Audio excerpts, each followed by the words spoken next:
जी अस्सलाम वालेकुम, welcome back जी। Kashmiri vlog channel पे आपको वेलकम करते हैं। और न्यू आने वाले जो हमारे दोस्त हैं उनसे भी यही गुजारिश है कि हमारे चैनल को सब्सक्राइब लाजमी करें। तो दोस्तों आज फ्री बैठे हुए थे और एक दोस्त जो कि इटली से ट्रैवल कर रहे थे आज स्विट्ज़रलैंड के लिए, तो उन्होंने कुछ वीडियोस भेजी और तब मैंने वीडियो देखी तो यकीन करें कि दिल किया आप तक भी ये वीडियो, ये ब्यूटी, ये नेचर शेयर करें।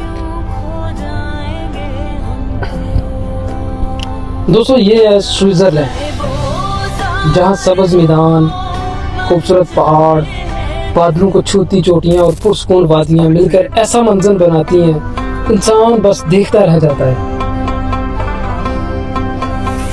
साफ सुथरी सड़कें, खूबसूरत घर, बहते चश्मे और चारों तरफ फैली कुदरत की खामोशी, ऐसा लगता है जैसे इंसान किसी फिल्म का हिस्सा बन गया।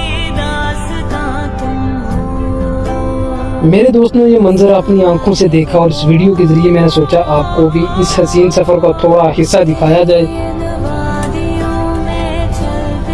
दोस्तों स्विट्ज़रलैंड सिर्फ एक मुल्क नहीं, कुदरत की बनाई हुई एक खूबसूरत तस्वीर है और यकीन करें कि ये सेम लाइक हमारे कश्मीर जैसा है।